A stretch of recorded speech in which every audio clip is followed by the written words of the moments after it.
Okay, today we are actually talking about divine nature. Okay, divine nature. That covers a lot of ground. But as you know, we're talking about the basics once again, because it's the beginning of the new year. And as the beginning of the new year, it's the perfect time to release those old ideas that no longer serve us. And we all know what they are. We all know those things that ran through our minds last year, those actions we took or thoughts we were thinking that no longer serve us. The ones that we said, I'll try and do better tomorrow. I'll never do that again. I'm really sorry I blew it. You know those things? They don't matter. Because what we're going to do is we're going to replace them with an understanding of our divine nature. You see, what occurred in 2010, whether it was really good or not so good, doesn't matter. It's gone. It's over. The past is the past. We are now in a new day. Not just a new year, but a new day, because every day is a new day, and it's a new opportunity to let go of that baggage we carry around that gets so heavy and weighs us down, so we lose our spark. We are created to be spontaneous, spark-filled people, like fireworks, on a journey of wonder. That's why God created us. God did not create us to be the bumper sticker I saw this morning about burning in hell. God created us, in my opinion, to be on an adventurous journey of life. Every day, as Lee said in his treatment, knowing more and doing better. Because we can't do better until we know better. And that's the whole idea of learning and growing, is so that each day we step into a better way of being. We treat people better. We understand ourselves better. We begin to realize that our nature truly is divine. Okay, that got me going. Now you know that many people make New Year's resolutions. Does anybody here make those? 1, 2, 3. Okay. Oh, I'm taking my hand down because I don't. They make those, they're not reservations. Yes, let's make a reservation with life. Okay. They make a resolution as in an attempt to change their behavior. But I think that instead of trying to change our behavior, we would be better off setting an intention to live more fully from the truth of who we are.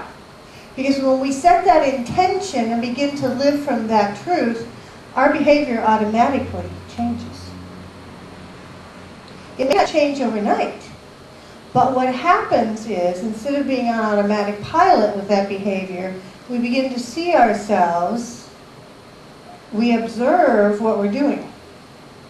And in that moment, we make a new decision to do better, to express more, to live more fully from our divine nature.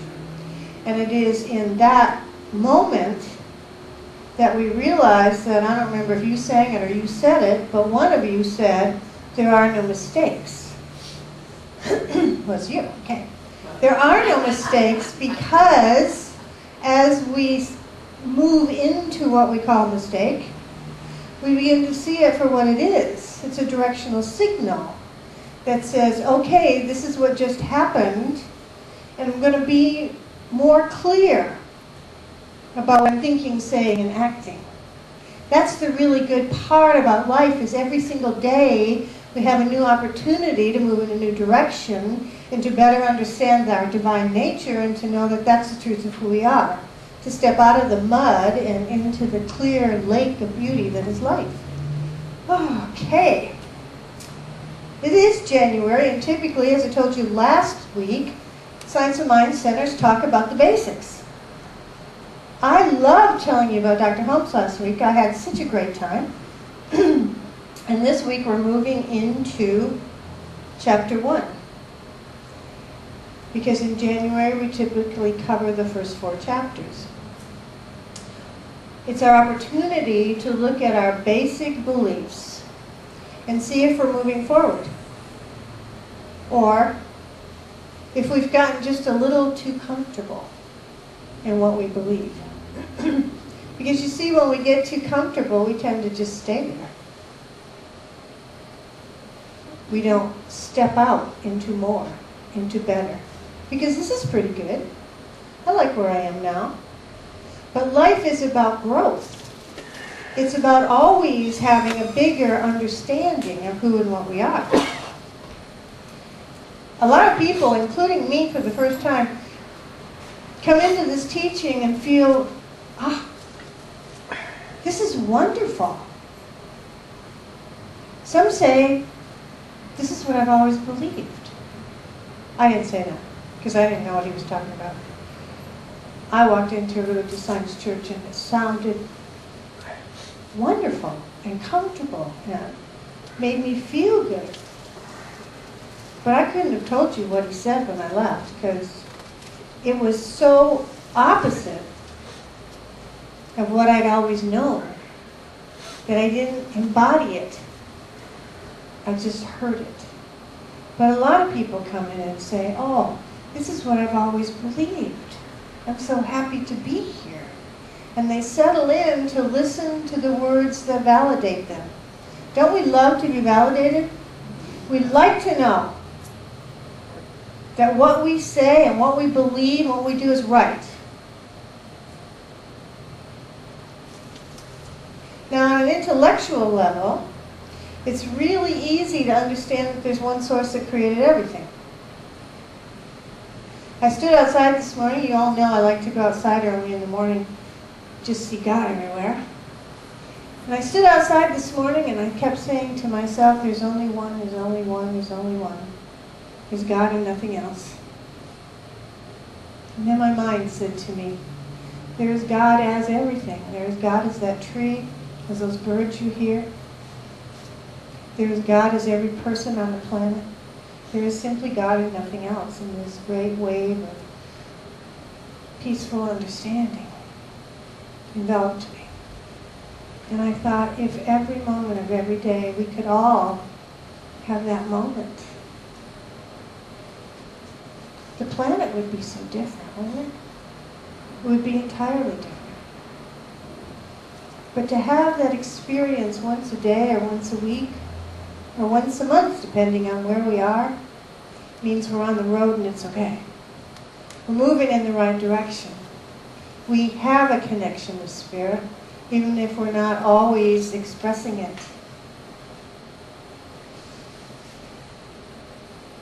This teaching is easy to understand, but it doesn't become real until we embody it, like I did this morning.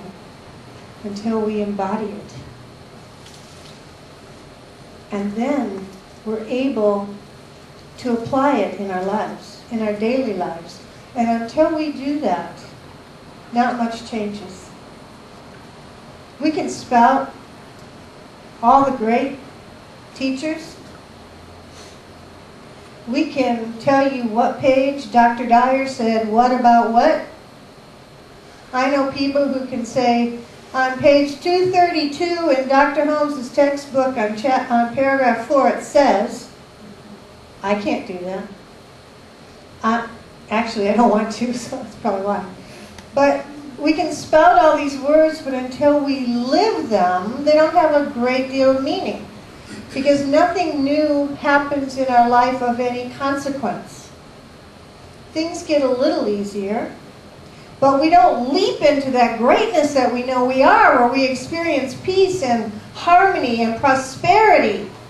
The stuff we say we want, but takes too much work to get into. All of that we uncover when we begin to realize who and what we are, because things begin to shift for us. And our lives begin to move along a new path instead of the one that we have established for ourselves. Yes, we've established it. We all establish our path early on by what it is we believe. I had a really hard path Because I was told my whole life that in order to be happy in the world, you had to work hard. Anybody tell you that? Sure. Was anybody besides me lucky enough to be born on Saturday? Or that little poem, Sunday's child is full of grace, da da da da da, and Saturday's child must work hard for a living. My mother told me that little poem to remind me that it was true that I had to work hard for a living if I ever wanted to become anything. And so I did. That's how we establish our path. That's how we direct our life. We take all these things that have an impact on us as we move through life, from our parents and our teachers and our friends and well-meaning people, and we suck it all in like a sponge. And we subconsciously say, okay, that's my life. Until one day, we read something or we talk to somebody. We hear something. We walk into a center and a light goes on that says, wait a minute. Maybe there's more to life than what I've realized all this time. And you might get that when you're 20 or 30 or 50 or 60, and it doesn't matter when.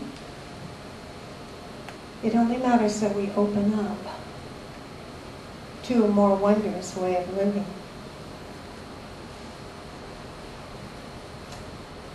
But quite often our attention is on what's not working. What's not working in my life? Why don't I have more money? Why is gas so expensive? Why can't I find my true love? Where's that perfect job? Why don't you ever do your share of cleaning the house? Whatever it is for all of us.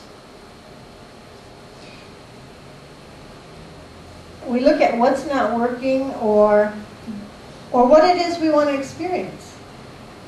And in our effort to correct our thinking, because as we step into that, being intellectual people, seeking a deeper understanding of our divine nature, we go, wait a minute, I have to correct that thinking, that's wrong. Oh, that was good. Right away we make ourselves wrong.